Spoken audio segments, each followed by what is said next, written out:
કેમ છો વિદ્યાર્થી મિત્રો? ઈ અભ્યાસુ ધ લર્નિંગ એપમાં આપ સૌનું હાર્દિક સ્વાગત છે.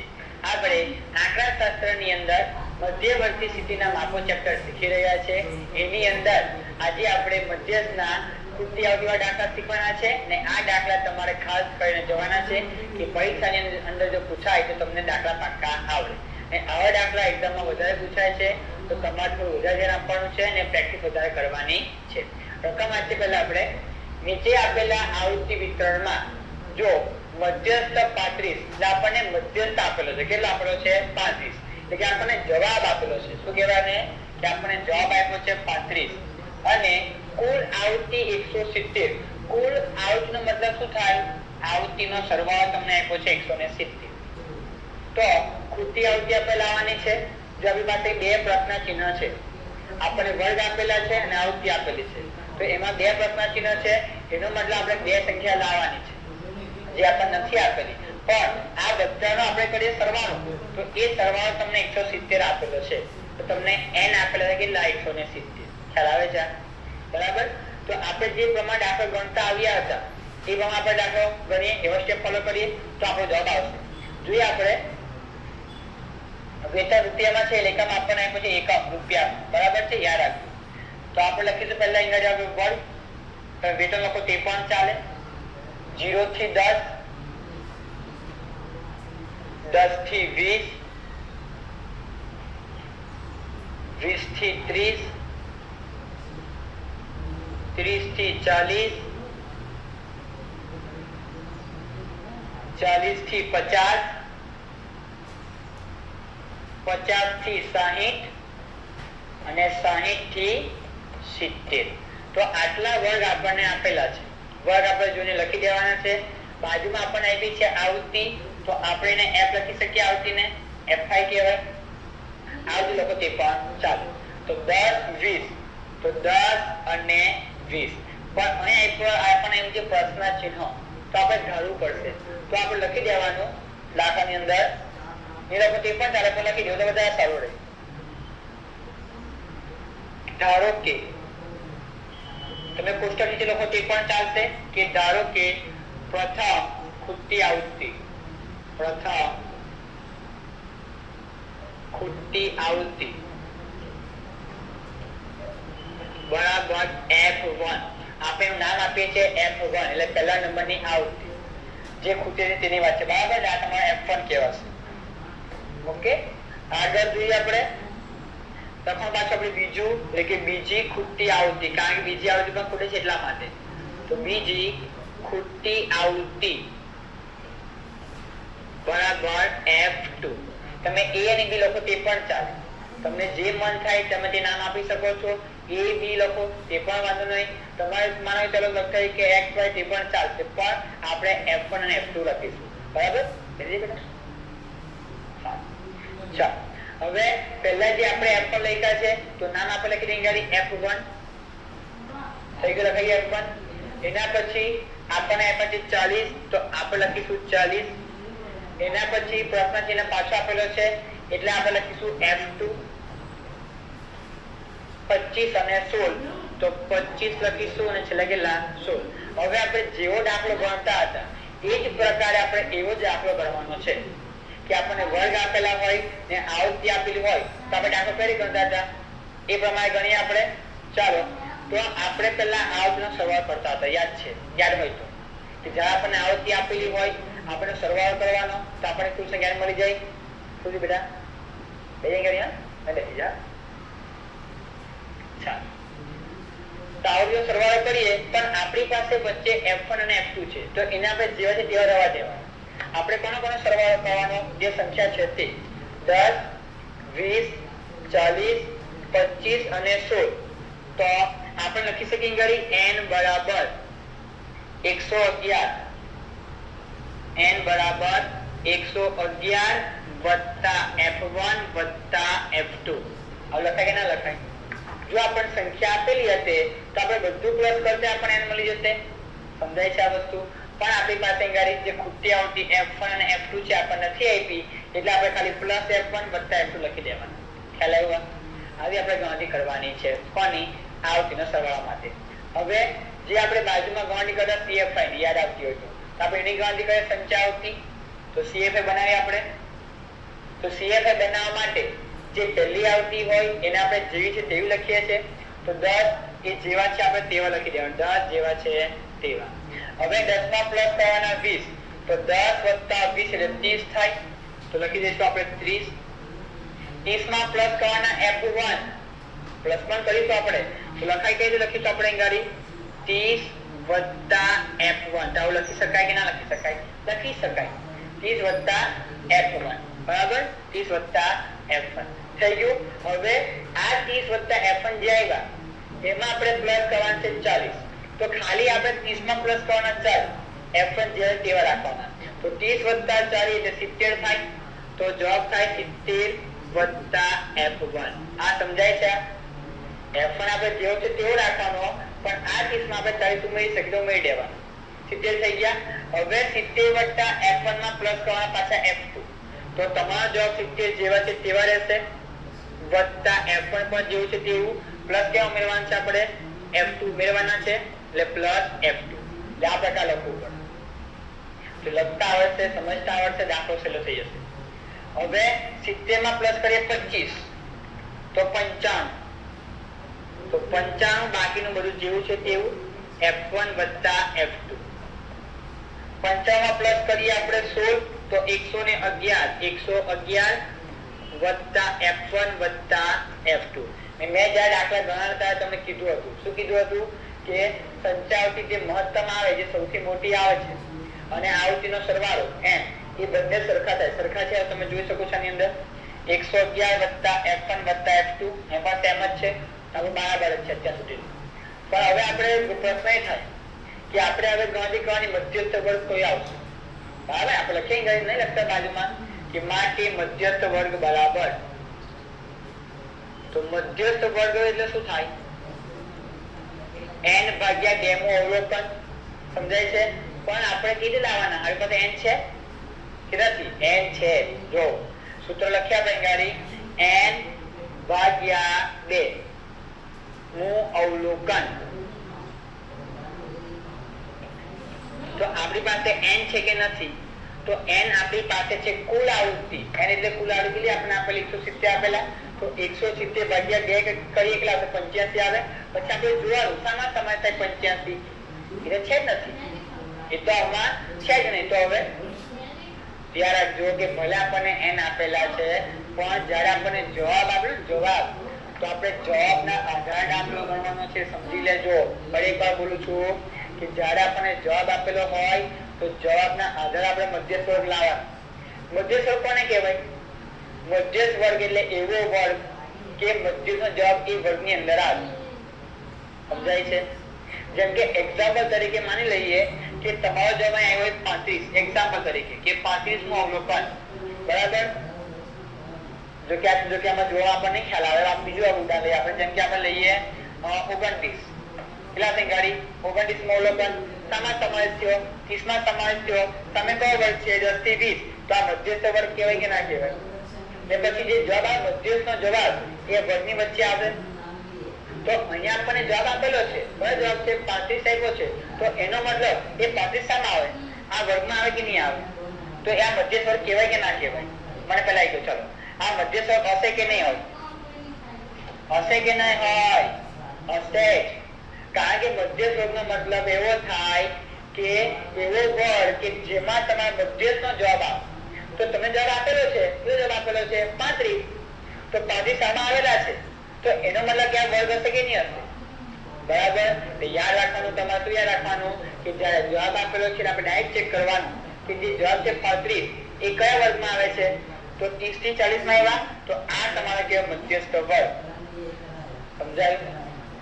આવું બધું જોવાનું હોય કે જવાબ આપેલો છે એનો મતલબ શું? જવાબ આપેલા આવે જેમ કે સીધી ગણતરી કરતા હોય તો આપણે એક વર્ગ લાવીએ, જેમ કે તમારો વર્ગ આવ્યો 30 થી 40, 30 થી 40 આવે એ પછી આપણે ગણતરી કરીએ સૂત્ર, મોટું સૂત્ર મૂકીને પછી આપણે જવાબ કેટલો આવશે? કરી દઈએ કે 35 જવાબ આવે બરાબર. તો 35 શામાં સમાવેશ થાય? આમાં સમાવેશ થયો ને, તો જવાબ આપેનો મતલબ આવો આપણે જોવું પડે ઊંડું કે જવાબ આપ્યો છે એટલે આ કયો વર્ગ કહેવાય? તમારો મધ્યસ્થ વર્ગ કહેવાય છે. બાકી આ પ્રકારે તમે કહો નહીં આવે, મેળ નહીં પડે, શક્ય જ નથી. કારણ કે જવાબ આપણને આપેલો છે, બરાબર, એટલે તમારે આ વસ્તુ યાદ રાખવાની રહેશે. તો n ભાગ્યા 2 લખવાની કોઈ જરૂર છે નથી. આપણે ડાયરેક્ટ જવાબ લખી દેવાનો કે મધ્યસ્થ વર્ગ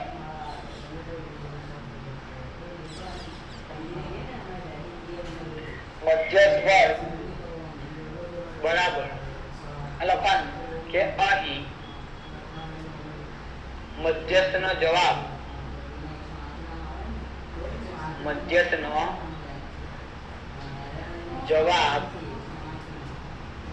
35 આપેલ છે.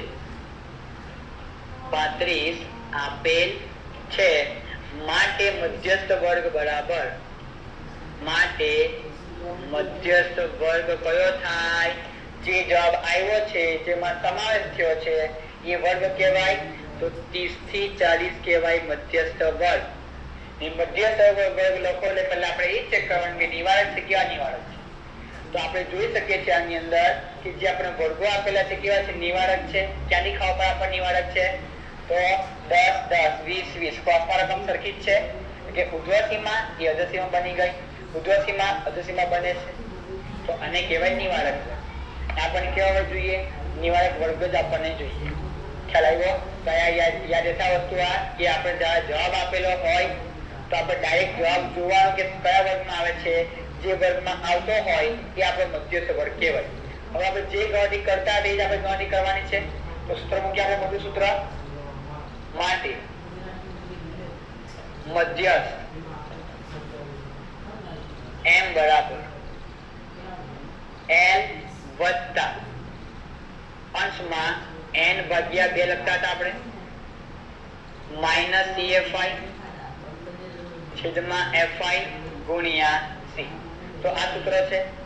જ્યારે મધ્યસ્થ લાવવો હોય તો હવે L નો મતલબ શું થાય? તો L એટલે કે લોઅર કટ એટલે કે અધર સીમા પર કોની અધર સીમા?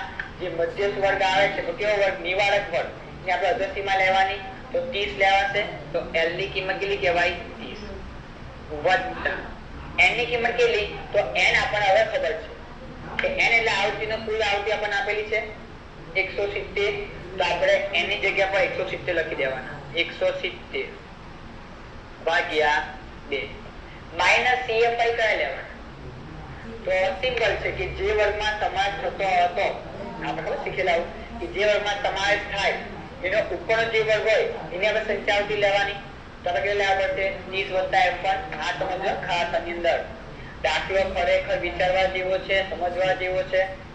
આ દાખલો જો આવડે તો આના જે બીજા બે દાખલા પણ આવે, પણ કોન્સેપ્ટ કમ્પ્લીટ ક્લિયર કરજો કે ગુણાકાર, ભાગાકાર, સરવાળો, બાદબાકી કઈ કિંમત લેવાની કઈ નહીં લેવાની. સિમ્પલ છે કે L એટલે કે લોઅર પર એના 30 રેખા નિકાળી એના આપણને આપેલા કુલ સંખ્યા 170 ભાગ્યા 2 લખી દેવાના. CFI કયા લેવાના? તો આપણે ફક્ત બતાવ્યું જેમ કે આમાં સમાવેશ થાય તેને ઉપર લઈ લેવાની, પણ આમાં સમાવેશ થયો જોવાના. તો કેવું થાય? આ વર્ગનો મતલબ કે આમાં સમાવેશ થયો છે તો આની ઉપર આપણે આ CFI આપણે લેવાની. પણ નિયમ પ્રમાણે જે વર્ગ આપવા આવે છે એના ઉપરનો જે વર્ગ છે એની આપણે સંખ્યા આવતી લેવાની. તો આપણે 30 + F1 લઈશું તો કાઉન્સ રાખવાનું 30 + F1. જો કાઉન્સ નહીં લખશો ને તો ભૂલ પડવાની સંભાવના વધારે. એટલે કાઉન્સ લખવાનો ફરજિયાત છે. FI એટલે કે આવૃત્તિ. આવૃત્તિ કઈ લેવાની? જેની બાજુમાં આપેલી હોય તે 40 છે તો આવૃત્તિની જગ્યામાં આપણે 40 લખી દેવાની. સમજાય છે આ વસ્તુ? આપણને ડાયરેક્ટ જવાબ આપેલો છે એટલા માટે આપણે પહેલા આ જવાબ લાવ્યા, જવાબ પછી વર્ગ લાવ્યા, પછી આપણે દાખલો શરૂઆત કરી. ગુણ્યા C એટલે વર્ગ લંબાઈ. વર્ગ લંબાઈ કઈ લેવાની?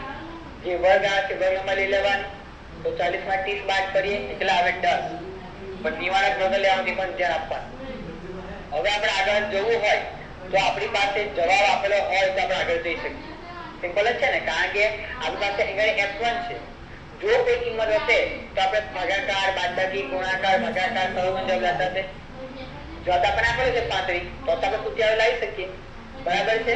તો m બરાબર મધ્યસ્થ 35 આપણને આપેલો છે તો આપણે એની જગ્યા પર 35 લખી દેવાના. કેવા લખી દેવાના? 35. હવે જો આપણે જે જવાબ આપણને આપેલો 170 તો હજુ આપણે આમાં ગણતરી કરીશું આગળ, પછી એ જવાબ આપણે આમાં મૂકીશું. જોઈએ આપણને ક્યાં જરૂર પડે છે. પણ પહેલા આટલું ખબર પડી કે નહીં ખબર પડી?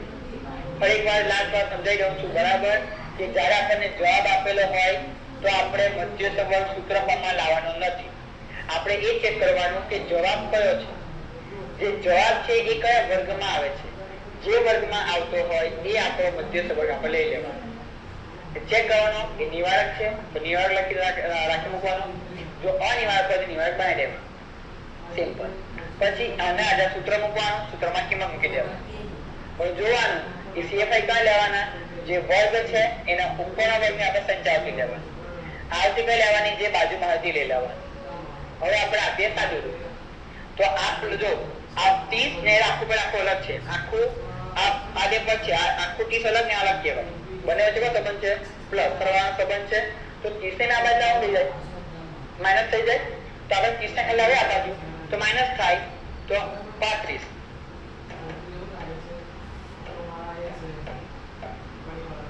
માટે 35 જેવા છે તેવા. આ 30 કેવા કે પ્લસ કહેવાય ને, છે પાછળ પ્લસ. પાછળ નહીં જોવાનું, આગળ જોવાનું. આગળ પ્લસ છે, આવો સંબંધ છે પ્લસ નો, બરાબર. તો બરાબરની આ બાજુ લાવું તો -30 થાય, બરાબર ના બરાબર. હજુ આ જેવું છે તેવું બેઠું લખી દેવાનું. અથવા અને આમાં લેવા તો 70/2 લખી શકાય આપણે આરામથી. તો 170/2 કરે કેટલા આવશે, 85. તો અંશમાં જવાબ કેટલા આવશે, 85. માઇનસ ના માઇનસ, કાઉન્સ હળમાં રાખો પહેલા. 30 વત્તા F1 કાઉન્સ છેદમાં 40 ગુણ્યા 10. હજુ એક કામ થઈ શકે આગળ કે આની બાદબાકી કરો. હવે આ ભાગાકારમાં છે તો બરાબર આ બાજુ ગુણાકારમાં આવી જાય. જે ગુણાકારમાં છે બરાબર આ બાજુ ભાગાકારમાં આવી જાય. તમને જેવું યોગ્ય લાગે તેવી તમે ગુણાકાર, ભાગાકાર, સરવાળો, બાદબાકી થાય. પણ નિયમ મારી બદલાવ જોઈએ નહીં. જે પ્લસ હોય એ માઇનસ થાય, માઇનસ નો પ્લસ થાય, ગુણાકારનો ભાગાકાર, ભાગાકારનો ગુણાકાર. એટલે તમને એક કમ્પ્લીટ આવડવું જોઈએ તો જવાબ તમારો કોઈ પણ આવી જાય. તો બાદબાકી કરે જવાબ કેટલા આવશે, 5 આવે. ચાલો 5 ના 5 બરાબર આ 55 આવામાં ધ્યાન આપજો ખાસ. 85 જેવા છે તેવા માઇનસ 30 વત્તા F1. પણ કાઉન્સની બહાર કોણ છે, માઇનસ છે. તો એનો મતલબ કે અંદર ચિહ્ન બદલાય. કેવી રીતે, આ ઓછા આ વત્તા 30 કહેવાય છે, ઓછા વત્તા ઓછા 30, ઓછા વત્તા ઓછા F1 જેવા છે તેવા. સમજાયું? એટલા માટે કાઉન્સ કરવાનો કે જ્યારે માઇનસ આવે. જો આપણે કાઉન્સ નહીં કરીએ તો આપણે પ્લસ જેવા તેવા લખી દઈએ, જવાબમાં ગોટાળો આવે. હું બધા બેસી બી જાય બને એવું, પણ કાળજી રાખવાની, કમ્પ્લીટ દાખલો કરવાનો. હવે ભાગ્યા 40 જેવા એક કામ કરીએ, આખું એડિંગ કરીએ આપણે. એટલા બાકી હોય ખાલી 4 બાકી હોય, બરાબર ને. ના હોય તો આ 4 ને પછી આપણે લાવતા જશે, ગુણાકારમાં આવી જાય, ત્યારે ભાગાકારમાં આવી જાય, સરખું થાય. હવે 4 ભાગાકારમાં છે એને આ બાજુ લાવો, ક્યાં જાય, ગુણાકારમાં આવી જાય. 5 ગુણ્યા 4 આ બાજુ બાદબાકી બતાવીએ. 85 માંથી 30 બાદ કરીએ તો આ બેની બાદબાકી 55 માઇનસ F1. 55 minus F1. હવે 4 પંચા 20, 4 પંચા 20 બરાબર 55 માઇનસ F1. તો 55 આપણે બરાબર ને આ બાજુ લાવો તો માઇનસ થઈ જાય. થાય ને માઇનસ, કારણ કે પ્લસ માં કહેવાય તો આ બાજુ માઇનસ માં થઈ જાય. તો 20 માંથી 55 બાદ કરીએ તો -35 આવે. તો આ બાજુ -35, આ બાજુ -F1 બાકી વધે. તો માઇનસ માઇનસ ઉડી જાય તો જવાબ પેલો કહેવાય છે 35. કોણ જવાબ, F1. એવું કહો તે પણ ચાલે. અથવા જે F1 માઇનસ છે ને બરાબરની આ બાજુ લાવો તો એ પ્લસ થઈ ગયા ડાયરેક્ટ જ. આ 55 બરાબરની પેલી બાજુ જેવા છે તેવા. આને ખાલી આપણે આ બાજુ લાવ્યા. હવે આને પેલી બાજુ મોકલી આપીએ તો +20 ના થઈ જાય -20. આ ખ્યાલ આવ્યો? તો F1 નો જવાબ કેટલો આવશે? તો 55 માંથી 20 બાદ કરીએ તો કેટલા આવી ગયા, 35. એટલે આમાં કોઈ પ્લસ માઇનસ નો પ્રશ્ન ઉભો થશે નહીં. તો તમને પહેલી કૃતિ આવતી મળી ગઈ F1. કેટલા મળી ગયા, 35. આ ખબર પડી. હવે આપણે F2 જો લાવવાના છે તો આપણી પાસે જે આ સમીકરણ જેવું છે તો એમાં આપણે લખવું હોય તો લખી શકીએ કે નીચે માટે n બરાબર કેટલા છે આપણી પાસે, 111 વત્તા F1 વત્તા F2. હવે તમે જોઈ શકો છો કે આપણી પાસે જો F1 માં હોય 35 તો F2 મળી જાય. તો n બાકી ને ડેલ્ટા પણ આપેલ જ છે. કેટલા એટલે કુલ n બરાબર 170 છે ને, લખાય આપણે ઉપાય આવ્યું છે જો સૂચનામાં 170 કુલ આવતી. તો આપણે આ n ની જગ્યા પર 170 મૂકી દેવાના. બરાબર ના બરાબર 111 F1 નો જવાબ કેટલો આવ્યો 35 તો F1 ની જગ્યામાં આપણે 35 મૂકી દેવાના વત્તા F2 તો હવે આપણને F2 ની કિંમત મળી જાય તો 170 જેવા છે તેવા આ બે જે સંબંધ સરવાળાનો સંબંધ છે તો 111 + 35 કરીએ તો 146 તો બેનો સરવાળો થાય 146 વત્તા F2 લાવવા હોય તો ને બરાબર ને આ બાજુ લાવીએ માઈનસ થઈ જાય તો 170 આ પ્લસ છે તો માઈનસ 146 થઈ ગયા બરાબર ને આ બાજુ આવે એટલા માટે તો અહીં કેટલા બાકી વધ્યા ફક્ત F હવે 170 માંથી 146 બાદ કરીએ કેટલા આવે 24 આવે કેટલા આવશે 24 ફરી એકવાર 170 - 146 તો તમને મળશે 24 બરાબર F2 હવે તમે જો આને આગળ લાવતા હોય F2 ને તે માઈનસ થઈ જાય -F2 કહેવાય પછી આને પેલી બાજુ લઈ જાઓ તો -24 આવે તો બંને માંથી ઉડી જાય તો હવે જવાબ આ જ રહેશે તો લખી શકીએ આપણે કે F2 બરાબર 24 F2 એટલે બીજી ખૂટતી આવૃત્તિ તો આપણે અહીં બંને જવાબ મળી ગયા તમે જોઈ શકો છો આનાથી દાખલો કઈ રીતે ગણવાનો છે પણ છેલ્લે આપણે જવાબ લખી દેવાનો કે માટે પ્રથમ ખૂટતી આવૃત્તિ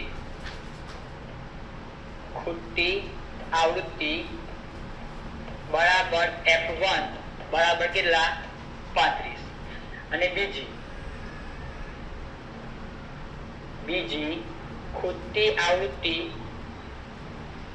જે આપણે F2 ધરેલા તો F2 બરાબર કેટલા 24 ખ્યાલ આવ્યો આપણે આ જવાબ લખવાનો રહેશે ને આપણે જે ચેક કરવું હોય કે આપણો જવાબ સાચો કે ખોટો તો કેવી ચેક કરવાનું કે આ બે રકમ આમાં મૂકી દેવાની તો 170 થાય છે જોઈ લેવાના 111 વત્તા F1 35 વત્તા 24 170 એને મળી ગયા આપણે તમે ચેક કરી શકીએ ઓકે તો આપણો દાખલો કઈ સાચો છે કે તમે જોઈ શકો છો આરામથી પણ શીખવાનું છે કે ભાઈ દાખલો કઈ રીતે ગણવાનો કારણ કે પરીક્ષામાં આવા દાખલા પૂછાઈ શકે મધ્યકના ખૂટતી આવૃત્તિ પૂછાઈ શકે મધ્યકના અથવા બહુલકના એવો દાખલો મોટા ભાગે આવે છે તો તમારે એની તૈયારી ખાસ કરવાની કશું છે ને દાખલામાં જેવો આપણે દાખલો ગણતા હોય એ જ પ્રમાણે એ જ નિયમ પ્રમાણે એ જ દાખલા આપણે ગણવાનો પણ જે વસ્તુ નથી આપી આપણે ધારી લેવાનું સ્ટેપ બાય સ્ટેપ ગણતા જાઓ તો તમે જવાબ મળતા જશે બસ આ આપણો થઈ ગયો જવાબ આવે કે નહીં આવડે તો આશા રાખીએ તમને દાખલો આવડી ગયો છે તો હવે પછી આપણે મળીશું નવા વિડીયોમાં